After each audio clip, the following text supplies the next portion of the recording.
اب میرا تعلق آزاد کشمیر سے ہے. وہاں پہ مقبوضہ کشمیر میں جو بسیں والے بہن بھائی ہیں، مظالم جو بھارت وہاں پہ ڈال رہا ہے، اس کے متعلق وہاں پہ اسٹرائکس بھی ہوتی ہیں، یہ سارا سلسلہ کار ہوتا ہے.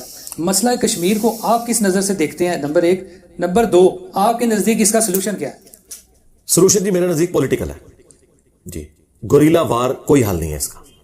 وہ آپ نے کر کے بھی دیکھ لی. اسلام میں تو گوریلا وار کی اجازت نہیں. سورۃ الانفال میں واضح ہے، جس قوم سے تمہارا معاہدہ ہے نا، ان سے تم جنگ نہیں کر سکتے جب تک کہ اعلانیہ عہد توڑ نہ دو. اور اسی کانٹیکسٹ میں ترمذی ابو داؤد میں حدیث ہے کہ حضرت معاویہ کے دور میں رومن امپائر کے ساتھ مسلمانوں کا ایک ایگریمنٹ تھا. اس ایگریمنٹ کی جب آخری دن آیا تو حضرت معاویہ نے بارڈر پہ فوج لگا دی کہ آج غروب آفتاب کے بعد یہ ایکسپائر ہو جائے گا، ہم ان پہ حملہ کر کے ان سے علاقہ چھین لیں گے.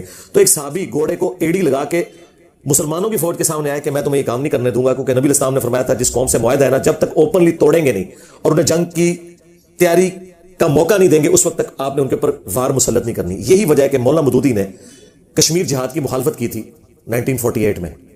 یہ نہیں کہ وہ یہ کہتے تھے جہاد غلط ہے، وہ کہتے تھے جہاد کرنا ہے نا تو اوپن کرو. یہ نہیں ہے کہ اوپر سے آپ دوستی کیے ہوئے اور اندر سے آپ نے اپنی فوج ادھر تون دیا اور انہوں نے پکڑ کے یہاں پہ بلوچستان ہمارے ساتھ جو کچھ کیا ہے. کلبھوشن بھی آپ کو پتا گرفتار ہوا. تو اس طرح کی گوریلا وار کی تو بالکل اجازت نہیں. سیدھی سی بات ہے، جنگ کرنی اوپن کرو، اور اگر اوپن نہیں کر سک رہے پھر پولیٹیکل محاذ کے اوپر انٹرنیشنل میڈیا میں آپ آواز کو اٹھائیں، پولیٹیکل سٹرگل کریں. اس طرح کے معاملات کا نقصان ہی ہوتا ہے. اور میں آپ کو بتاؤں، آپ کو تو ایک طرح کی پکچر پیش کی جاتی ہے. ہمارے سب سے زیادہ اسٹوڈنٹس اگر ہے نا تو مقبوضہ کشمیر میں ہے. دنیا میں پہلے نمبر پہ اگر کام ہے نا ہماری دعوت کا، وہ مقبوضہ کشمیر میں. تو ہمارے پاس فرسٹ ہینڈ نالج وہاں کا موجود ہے. یہاں سے ایک مجاہد جا کے کاروائی ڈال کے آتا ہے، پیچھے سے سینکڑوں گھر کی وہ تلاشی لیتے ہیں، سینکڑوں بچوں کو جیلوں میں ڈال دیتے ہیں. تو کیا نکلا؟ ان لوگوں کی زندگی ہے جیرن کی. اور ابھی تو ان کو پتہ ہی نہیں ہے کہ جس اسلامی جمہوریہ پاکستان کے لیے وہ سب کچھ کر رہے ہیں وہاں کتنا سارا اسلام ہے. یہ ان کو پتہ چل جائے، اور جن کو پتہ چلتا ہے وہ کہتے ہیں توبہ. ٹھیک ہے، وہاں سکون سے ان کو رہنے دیں، پولیٹیکل سٹرگل وہ کریں. آج بھی مقبوضہ کشمیر میں انڈیا نے وہ بیسک رائٹس ان شہریوں کو دیے ہوئے ہیں، اکانومی کے پوائنٹ آف ویو سے، جابز کے پوائنٹ آف ویو سے، جو معذرت کے ساتھ شاید ہم نہیں دے سکے اپنے لوگوں کو. لیکن دوسری جانب انہوں نے وہ جو 35 اور ختم کیا، اس میں آپ کو یار وہ ختم انہوں نے 60,000 سرکار وہ جو کیا انہوں نے ختم کاغذی کروائی ہے نا. اس سے پہلے بھی وہ علاقے کس کے پاس ہے؟ انڈیا کے پاس ہی ہے نا. یہ تو قانونی باتیں ہیں نا جی. وہ ختم کر دیا سرکار، جو ختم کیے بغیر بھی وہ ختم تھا. اس سے کیا ہو جائے گا؟ کچھ بھی نہیں ہونا. کیا اقوام متحدہ نے اسے لیجیٹمائز کر دیا؟ نہیں. وہ ہم قانوناً جنگ لڑیں گے کہ یہ غلط ہوا ہے، لیکن پریکٹیکلی تو مقبوضہ کشمیر انڈیا کے پاس ہے. چلے جی میں آج مودی سے کہہ کے اس کو ختم کروا دیتا ہوں، اس کے بعد کیا کشمیر ہمیں مل جانا ہے؟ تو لگتے بشکار ہی ہے نا. چاہے آپ سر رکھیں تکیے والی سائڈ پہ، چاہے رکھیں پاؤں والی سائڈ پہ، آپ کی کمر تو درمیان میں رہے گی نا. اینڈ رزلٹ یہ ہے کہ چیز تو وہی ہے نا. یہ تو قانونی بحث ہے نا کہ یہ ہو گیا وہ ہو گیا، غلط ہوا.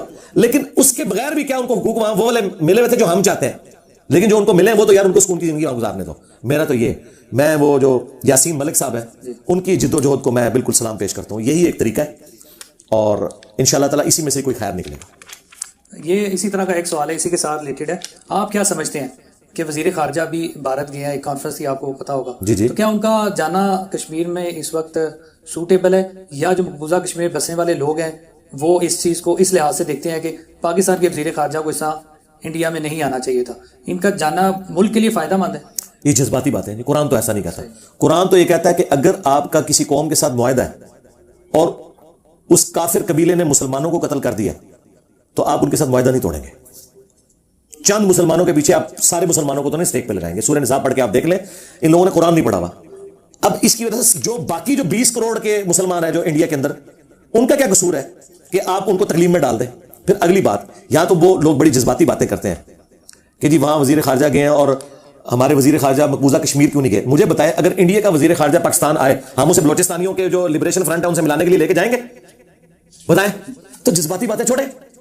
اچھا، انڈیا کے کسی فوجی کی ویڈیو لیک ہوتی ہے کہ وہ کہتا ہے کہ جناب ہمیں کھانا ٹھیک نہیں مل رہا. یہاں لوگ مذاق اڑاتے ہیں، اور اگر انڈین فوج اس کو فارغ کر دے کہتے ہیں زیادتی ہوئی ہے. آپ کا کوئی فوجی حرکت کرے اور انڈیا میں ویڈیو چلے، آپ نہیں اپنے فوجی کو فارغ کریں گے؟ یار خدا کے لیے اپنے آپ کو وہاں رکھ کے دیکھیں. خوابوں کی دنیا سے باہر نکلے ہیں، پڑھے لکھے لوگ بنے. یار خدا کے لیے اس لیے میں کہتا ہوں تھوڑی سائنس کی تعلیم حاصل کریں، کچھ تھوڑا سا آپ مورل ویلیوز سیکھ لیں، ایتھکس کو ایز اے سبجیکٹ پڑھ کے دیکھیں، تاکہ آپ کو پتا چلے کہ دنیا میں اس طرح نارمز نہیں ہوتے ہیں. یہ جذباتی باتیں ہیں کی جو ہو گیا. یہی وہ چیز ہے جس نے اسلام کو بدنام کیا. آج جو غیرت کے نام کے اوپر قتل کرتے ہیں ہمارے قبائلی علاقوں میں لوگ، تو وہ بھی یہ کہتے ہیں ساڑی کوڑی ناس کی. تو کیا اسلام نے کسی لڑکی کے بھاگ جانے کے اوپر یہ صدا رکھی ہے کہ اسے قتل کر کے اس کی زندگی اسے چھین لو؟ تو تم اللہ سے بڑے کوئی دین کے ٹھیکیدار بنے ہوئے ہو نعوذ باللہ، یا رسول اللہ سے بڑے بنے ہوئے ہو خدا کے لیے.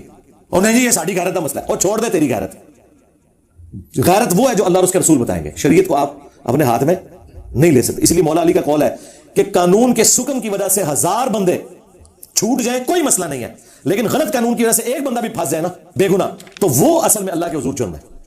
تو یہ قانون اس لیے بنائے جاتے ہیں کہ ٹھیک ہے اس میں آپ ٹالرنس کرتے ہیں, اس لیے یہ جذباتی باتوں کو چھوڑیں. علمی بحث کسی نے میرے ساتھ کرنی ہے وہ آ کے کر لے, علمی بحث قرآن و حدیث کھولیں گے اور بتائیں گے بتاؤ جو تم جس کو جہاد ڈکلیئر کر رہے ہو, جس کو تم کہہ رہے ہو کہ اس طرح خارجہ پالیسی ہونی چاہیے, یہ قرآن و سنت میں کہاں لکھی ہوئی ہے؟ میں تمہیں بتاؤں گا قرآن و سنت میں کچھ اور لکھا ہوا ہے. اس طریقے سے ایسے معاملات نہیں چلتے دنیا میں, نہ اسلام. اور ان میں سے کتنے ہیں جنہوں نے پولیٹیکل سسٹم آف اسلام پڑھا ہوا ہے؟ مجھے بتائیں. انہوں نے پڑھا ہوگا مولویوں نے, جن کے پاس بیسک نالج ہی نہیں ہے. اور ایک اللہ نے ان کو نعمت دی مولانا مودودی کی شکل میں, جس نے اسلامک ہسٹری میں پہلی دفعہ پولیٹیکل سسٹم آف اسلام پہ الجہاد فی الاسلام اور خلافت و ملوکیت لکھی ہے. یہ مولوی اس کو کافر کہہ رہے ہیں. تمہارے پاس کوئی پولیٹیکل سسٹم آف اسلام پہ کتاب ہی نہیں ہے الجہاد فی الاسلام کے سوا اور خلافت و ملوکیت کے سوا. اس لیے آج تو مودودی صاحب کے جو ناقدین ہیں نا وہ بھی کہتے ہیں کہ وہ خلافت و ملوکیت میں جو جمل صفین احوان نے ڈسکس کیا نا اسے نکال دیا جائے تو واقعی اس پلانٹ ارتھ پہ اس طرح کی کتاب کبھی کسی نے نہیں لکھی, جو شروع میں انہوں نے درجنوں آیات درجنوں احادیث سے اسلام کا سیاسی نظام بتایا. وہ واقعی مودودی صاحب کا بہت بڑا کارنامہ ہے خلافت و ملوکیت. تو یہ جذباتی باتیں, کوئی علمی بات کریں.